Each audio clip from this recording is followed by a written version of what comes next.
Good morning. Welcome to my drive-through this morning.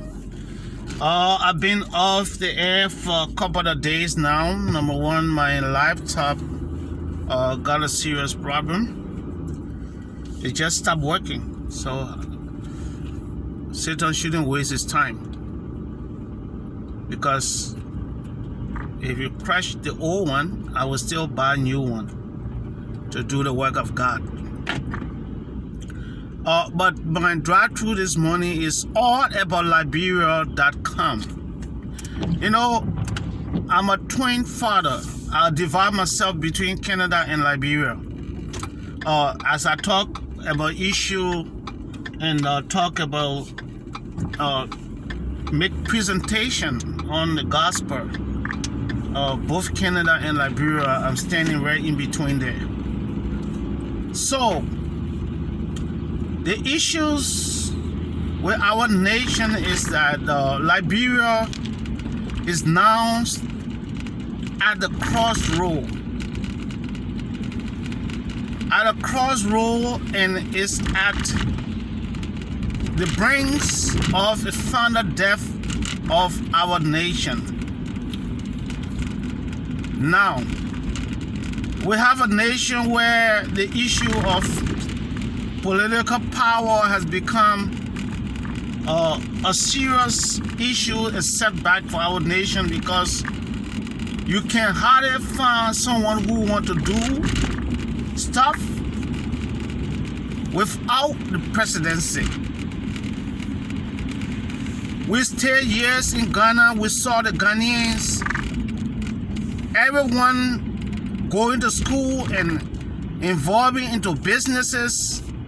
Government had to literally hire their own people, encourage them to work for government. Everybody find a way in the private sector.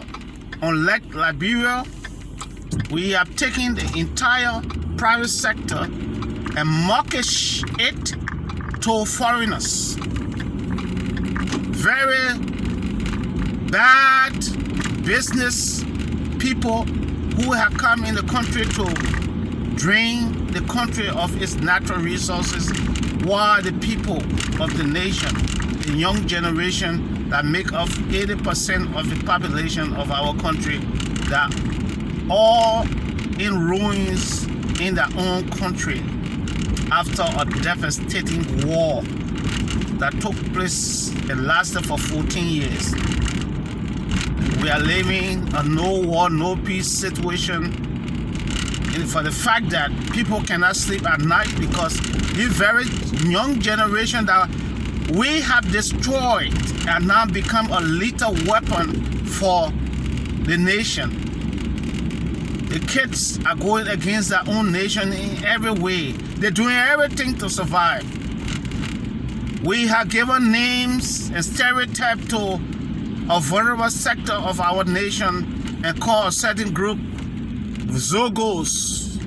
Zogos are zombies. Zombies are people that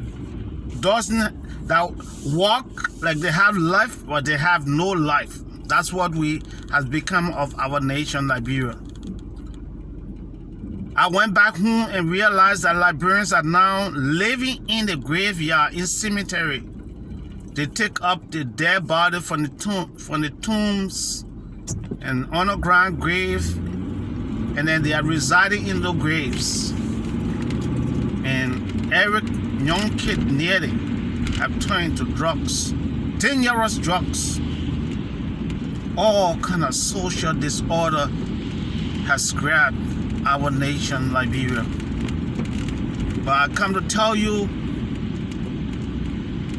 as I see the political system, as far as I know, we have two foremost persons up front right now, Alexander Cummings and the old man Joseph Boakai. And I think they are the preferred two that we should present to the Liberian people and begin the process of voters' education. Instead of you guys running your mouths on various talk shows and making noise, everybody want to be heard. Look for the solution right now. the children who are not being able to vote and be voting wrong. We need voter education. Teach your young children into the various dialects and languages how to vote and the reason why they should vote the way they're supposed to vote. Give them genuine reason why the government need to be changed. Give them genuine reason why we need to try somebody else. People who have been recognized by the international community that have made headways in the international community. Liberian people do not know good things. We just carry away with bad things. We don't know good people. We go for bad rather than good. Alexander Cummings, look at the kind of record that he has in the international community. Still Liberian people passing around talking nonsense. But I stopped by this morning to tell you, we better come to our senses because our country is on the final brinks of destruction and death of our nation. So, I caution you. And finally, the issue of cleansing our nation of the innocent blood, I still stand. My challenge is still out there to those who are in queue to be president, that if you don't cleanse that nation, don't waste your time because you're not going to get nothing out of there. Trust me. You're not going to get anything out of that country except we go to God in prayers and ask Him to cleanse our land. And that take the entire nation. So thank you. 2022, I'm going to be very aggressive on this call. And anybody who deny it or ignore it, I already said what I have to say. And I stand by it. Thank you and have a blessed day.